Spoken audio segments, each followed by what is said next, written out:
Oklahoma is the land of second, third, and last chances.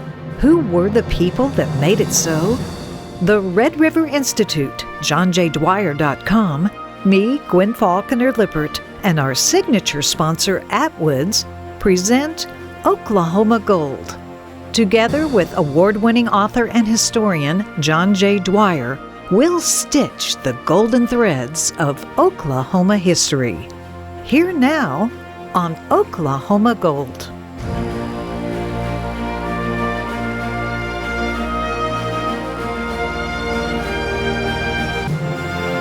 Dignifying our history through the stories we discover. John J. Dwyer, the year is 1861. We're talking about the Civil War and Indian Territory. What happened? Gwen, for all our 21st century challenges, 2020's challenges in America, in the world, I'll take them compared to being here in 1861. You know, our previous two episodes, and just a reminder, this is a 4-part series on the Civil War and Indian Territory. It was a big event. It was one of the pivotal events of not just American, but Oklahoma history, and most of us know very little about it, so that's why we're devoting so much time to it. Plus, it's action-packed. But first two episodes, we're now on number 3, we discussed the background of the war between the states and modern-day Oklahoma, and why all the tribes either initially allied with the Confederate States of America, not the U.S., or remained neutral. Well, this time we get into the war itself. Another of the many reasons that our tribes went with the South was that the United States abandoned its posts in Indian Territory once the war began. The actual fighting began in late 1861 in Indian Territory when a respected Creek chief, Apopleahola, attempted to lead several thousand of his people, along with a mix of Seminoles and others, to Kansas in the support of federal soldiers and winter shelter in what has been called the Trail of Blood on ice. More so than allied with the Union, Apopleahola, and I hope I came close to doing that justice, he was a great man, mainly just wanted to keep his people out of the fighting. A series of battles commenced through November and December 1861 in Indian Territory between his warriors and Confederate forces comprised of both Texas troopers and the soon-to-be famous Cherokee and Choctaw Mounted Rifles, led by Cherokee Chief Stan Whitey, whose legendary life we address in a different episode of Oklahoma Gold. The bitter fighting raged northward toward Kansas and to the west of modern-day Tulsa as it did, amidst one of the coldest Decembers of that century, native against native. After several battles, the Confederates staged a breathtaking horse charge up a steep hill to overwhelm Apopleahola's forces at the Battle of Bird Creek.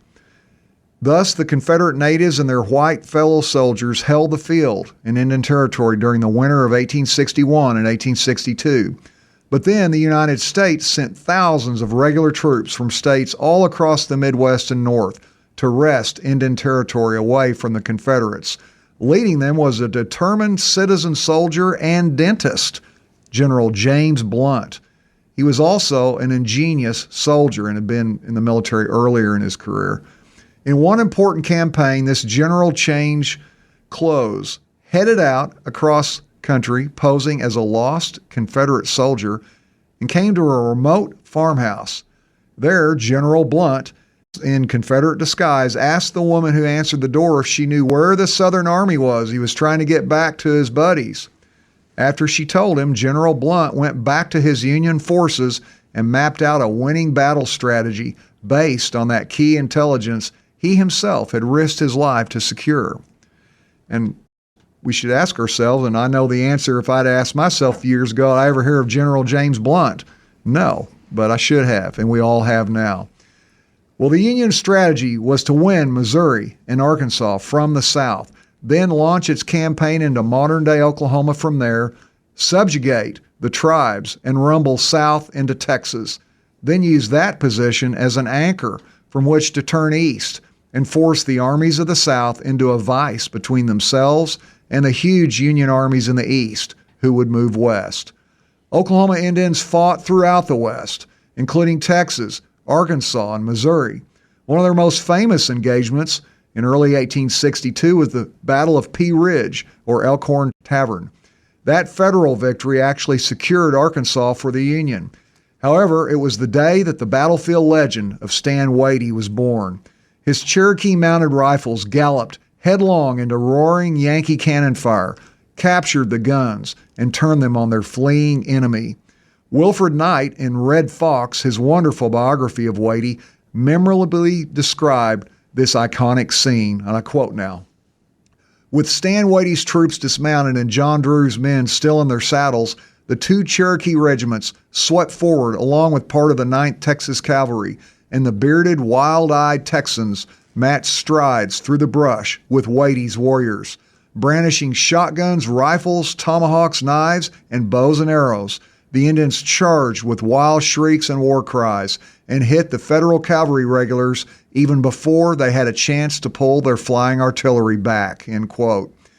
And one of Stan Wadey's own Cherokee horse soldiers at that fight perhaps depicted the scene even more memorably for us. Quoting now again, "I don't know how we did it, but Wadey gave the order, which he always led, and his men could follow him into the very jaws of death. The Indian rebel yell was given, and we fought like tigers, 3-1. It must have been that mysterious power of Stan Wadey that led us on to make the capture against such odds," end quote. And they captured the enemy's cannons? They did.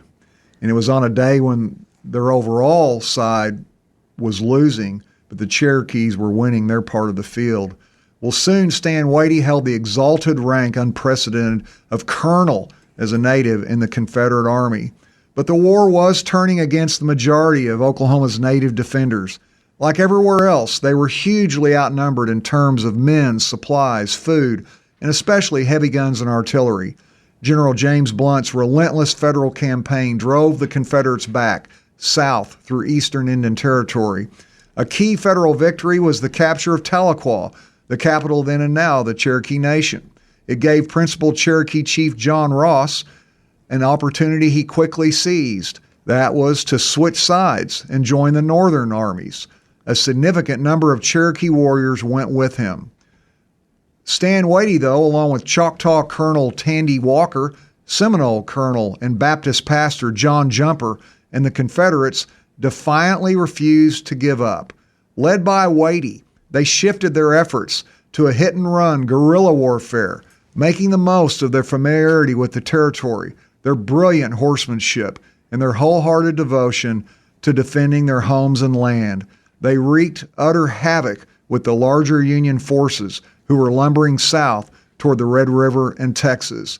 In what had started out in historian Steve Cottrell's book, The Civil War in Indian Territory, he wrote what had started out as a splendid campaign for the Union on the march to total victory had decayed suddenly into a disastrous expedition on a dead-end road to defeat.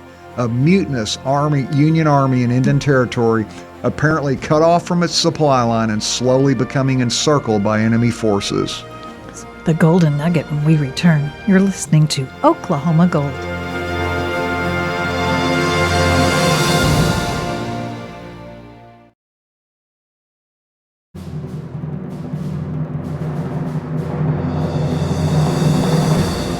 Dignifying our history as we discover Oklahoma and the Civil War. I've learned so many new names today. James Blunt, I've heard of John Ross, and of course I've heard of Stan Wadey. John J. Dwyer, tell me more. Right now we're at the midpoint of the war. We're entering the third year of a 4-year war, the Civil War in Indian Territory. And if you look at a map like the one that we feature actually in our 30-something page chronicle of the Civil War in Indian Territory in Volume 1 of our book, The Oklahomans, you'll see that there was a lot of action in modern-day Oklahoma between 1861 and 1865. It ranged from southwest near Fort Cobb, where nearly every other tribe in the region, that's right, native tribes, collaborated to hunt down and nearly eradicate or wipe out the Tonkawa tribe from the face of the earth, whom they accused of periodic cannibalism. What an accusation. The only problem is it was true. That's right. Then we trek all the way up. So that was a little side mission that the tribes went on against the Tonkawas during the Civil War. Meanwhile, if we go all the way up and across Indian Territory, the far northeast of the state, the first Battle of Cabin Creek in 1863, as the Federals launched yet a large new campaign into modern-day Oklahoma. We talked about how the ones in 1862 got wrecked by Stan Wadey and his guerrilla warriors. But again, they were trying to clear out the Confederate natives and open the path down to Texas to then launch a campaign east from there. Well, two crucial themes emerge with the unfolding of 1863, the midpoint year, as we said, of the war between the states. One was the rising of African American soldiers, many of them until recently slaves, to fight, in their case, for their freedom. They played a key role in that victory at First Battle of Cabin Creek in 1863. The other was the determination of the United States, despite many battlefield defeats to people like Stonewall Jackson, Robert E. Lee, Stan Wadey, Nathan Bedford Forrest, and others, east and west, to fight on and not give up. I think most countries would have given up. The United States didn't. Well, both these factors contributed to the Union victory at Honey Springs in the area of eastern Oklahoma between modern-day Muskogee and Chakotah, hometown of Carrie Underwood, in the summer of 1863. Honey Springs was the largest battle of the war in Indian Territory. Thousands of Confederate, Cherokees, Choctaws, Creeks, Seminoles, and white Texans took on thousands of white Union soldiers from Kansas, Indiana, Wisconsin, and elsewhere, Osages and other natives, and African Americans at the Battle of Honey Creek in summer 1863, eastern Indian Territory. And here in this battle, the blacks played a crucial role in holding the center of the Union line, preserving victory for the North in what came to be known as the Gettysburg of Indian Territory. This was so because, like its Pennsylvania namesake back east, Honey Springs proved a pivotal hinge in the war in Indian Territory.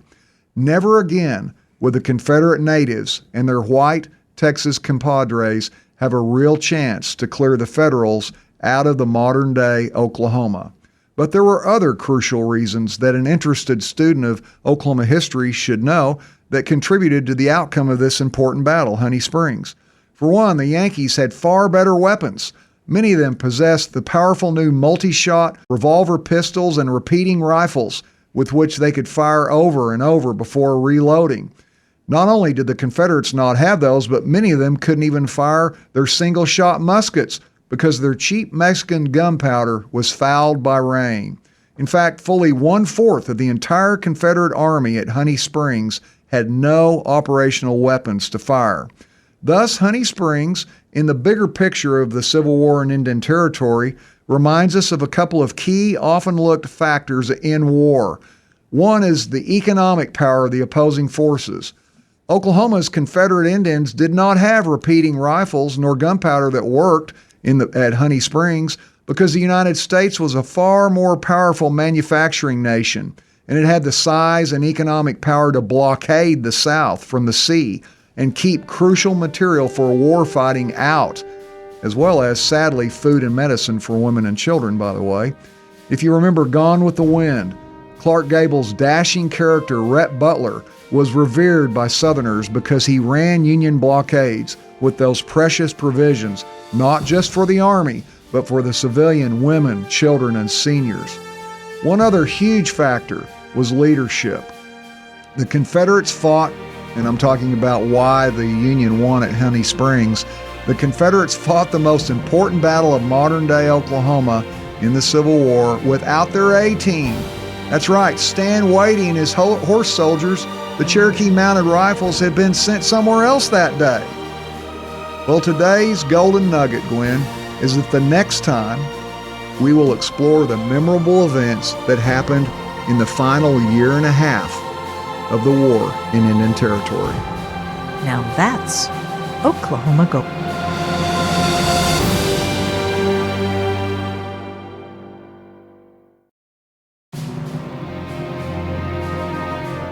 Oklahoma is the land of second, third, and last chances. Who were the people that made it so? The Red River Institute, JohnJDwyer.com, me, Gwen Faulconer Lippert, and our signature sponsor, Atwoods, present Oklahoma Gold. Together with award-winning author and historian John J. Dwyer, we'll stitch the golden threads of Oklahoma history. Here now on Oklahoma Gold.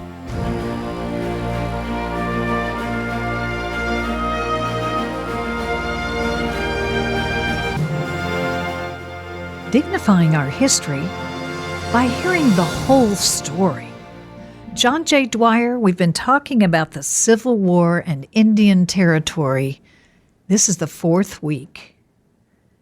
War and remembrance. What do you want us to know? Well, this is the biggest series we've ever done in Oklahoma Gold because it's one of the biggest events ever in Oklahoma history, the Civil War that did take place here in a huge way. And before we get into the closing chapters of that, and then a real tribute to the courage of the people that lived here during that time, I've got some exciting news for those of you that are intrigued by this great and terrible conflict in America, and especially in Indian Territory, that we've produced many resources at our Oklahoma-based Red River Institute of History that might be of interest to you. If you want one book that will explore all the many reasons for the American Civil War across the North American continent and on the high seas, unlike the simplistic histories that dominate our modern era, well, our book, The War Between the States, America's Uncivil War, is your book. It's packed with over 500 illustrations, more than 100 biographical features of not just those famous generals and presidents, but the great nurses, spies, photographers, and other influencers of the era. It unveils the truth that, just as in Indian Territory, many different people fought that war for many different reasons. And you can find out more information on that book, pictures, all sorts of resources. There's a study guide for those who want to use it for education, homeschooling, the classroom, and otherwise at johnjdwyer.com. Meanwhile, in our Oklahoma history book, Volume 1 of the Oklahomans, we have nearly 40 pages, again, chock full of paintings, photos, maps, and other illustrations about the Civil War in Indian Territory. My historical novel, Stonewall, and its sequel, Robert E. Lee, deliver not just action, adventure, and romance, but epic American history. And they take you into the hearts and minds of some of America's most legendary military chieftains through their own words, often from their own personal diaries and journals. And as well, and all for free here, now what I'm getting ready to tell you on our johnjdwyer.com website are numerous free podcasts, audios, and articles I've done about the Civil War through the years, including in Oklahoma. So if you're intrigued with the war between the American states or have a friend or a loved one who is, we've got you covered at johnjdwyer.com. Well, the last 2 years of the war in modern Oklahoma, 1864 and 65, were somewhat of an impasse. Stand waiting as Cherokee mounted rifles, which included Choctaws, Chickasaws, Seminoles, Osages, Caddos, and other horsemen from other tribes, did not have the numbers to clear Indian Territory of the much more numerous and well-armed Federals. But they did have the savvy, toughness, and courage to fight such a determined guerrilla war against them that Union General James Blunt's cavalry at Fort Gibson became infantry because Whitey, the legendary Red Fox, and his men stole so many of their horses. Also, the Confederate natives thwarted General Blunt and the Federals from their two main strategic aims, converting Indian Territory into a gigantic food source for the Union Army and marching down to Texas, from where they could turn east and squeeze the main Southern armies between themselves and Federal forces in the east. Whitey and his men also accomplished two historic feats during this time. One was sinking a Union gunboat on the Arkansas River and carting off a large haul of supplies meant for Yankee troops in Indian Territory. The other, even bigger one, was unleashing a massive nighttime ambush, as well chronicled in the work of Steve Warren, about the Second Battle of Cabin Creek near modern-day Veneta in northeast Oklahoma, and capturing a colossal Union wagon. And Steve Warren has both a film and a book about that I highly recommend. Well, this provided the needy Confederate Army and their suffering dependents with millions of dollars in 2020's currency worth of supplies. These and many other dauntless feats accomplished as Stan Wadey commanded his troops in the field on horseback at nearly 60 years of age inspired the Confederate government to promote him to brigadier general. He was the only Native American on either side of that war to reach the rank of general during the war. Wadey's Herculean efforts helped the battered Confederates win a remarkable strategic victory in the Indian Territory War that's usually overlooked. They prevented the key Union objective of reaching and helping conquer Confederate Texas through modern-day Oklahoma in order to employ Texas as a launching platform for Western U.S. forces to move east and trap the Southern armies between them and the huge Federal armies in the east. In the end, Gwen, however, the war between the states and Indian Territory was the worst catastrophe to ever befall Oklahoma. In some tribes, such as the Cherokee, the war widowed 1/3 of the married women and orphaned 1/4 of the children. More than 10% of the entire 1860s population died. Historian James L. Houston assessed the war's toll on the tribes of Indian Territory, and I quote Houston now, "It exacerbated long-standing internal divisions and made new ones, and it destroyed needed population and crushed economic advance. Without the war, perhaps the tribes might have grown in numbers, in wealth, and in political power. They might then have been better able to ward off later Euro-American attacks on their land. The only rational assessment that can be made without fear of contravention is that the Civil War crippled the tribes of Indian Territory and took away their strength." And that's end quote from historian James Houston. So after the break, Gwen, we'll have a shining golden nugget that I believe is worthy of this big 4-part Oklahoma Gold series, but it took a lot of bitter digging and mining to get to that golden nugget through what happened in the 4 years of the Civil War in Indian Territory. I don't think we've ever been told how much the Civil War crippled the Native Americans and the tribes and their structure and their way of life. Yes, and I think that it also points up what is so easy to overlook, that the native tribes are not one monolithic group that all think and speak and whatever the same way. I mean, throughout the entirety of this 4-part series, we've seen that individual tribes and individuals, factions and people within those tribes pursued their own course for what was best for them and the people that they loved. And it was all about the land. Now that's Oklahoma Gold, the golden nugget, when we return.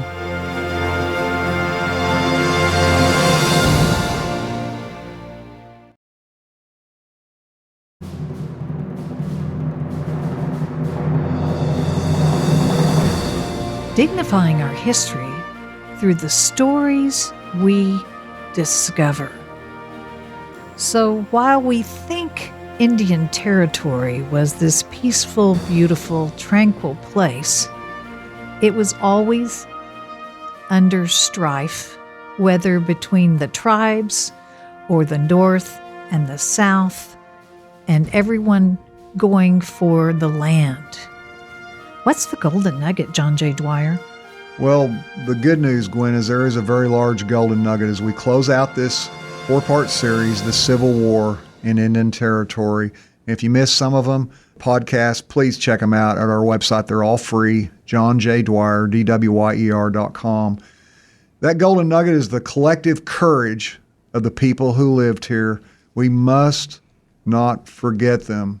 Most were natives, some were black, including slaves. Others were white, many of those from Texas, and many of whom then settled in modern-day Oklahoma, the land they fought for during the war and settled there after the war. They were willing to die, all of these people, for what they believed in. And what was that? Well, typically that they wanted a good, perhaps better life for their children as they saw the right. And they had to do so as a war not of their own making crashed into them. They had to do so after losing their church pastors and missionaries who either enlisted to fight in the armies or were called back east by their superiors when war broke out. They had to do so while suffering from dysentery, diarrhea, and all sorts of other diseases out in the open, usually without medicine, for months at a time.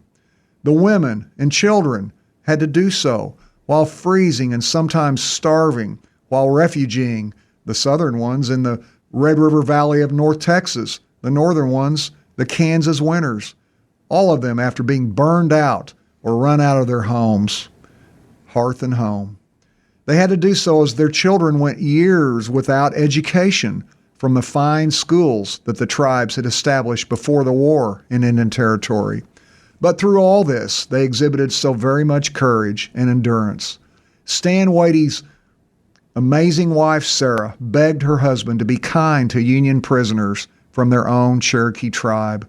One such prisoner that Wade spared, who had deserted from the Confederates to join the Federals, he spared his life, and that young man eventually became principal chief of the Cherokees and helped unite their divided factions years after the war.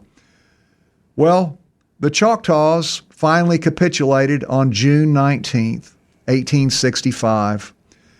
Stan Wade, feared and pursued for years by federal armies from all over the West, but never caught, was the last general in the Confederacy to surrender.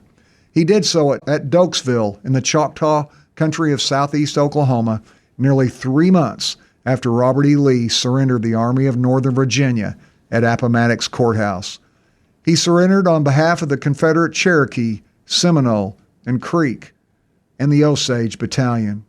The Chickasaw and Caddo Confederates remained defiant even longer, not surrendering for nearly another month, the final Confederates to surrender the entire war.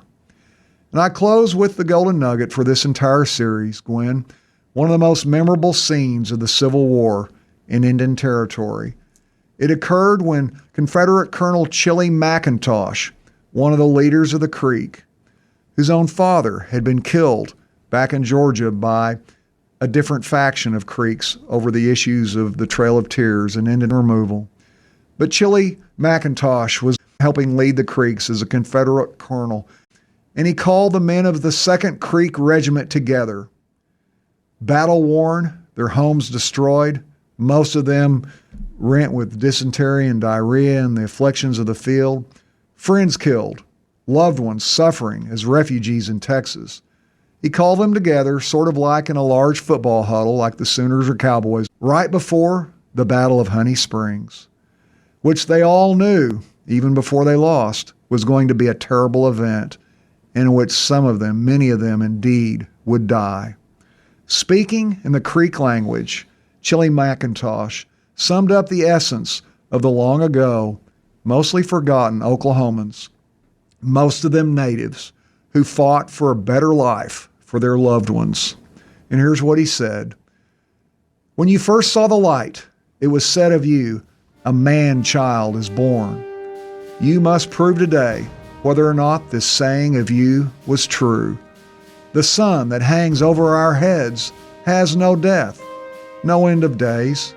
It will continue indefinitely to rise and to set. But with you, it is different. Man must die sometime.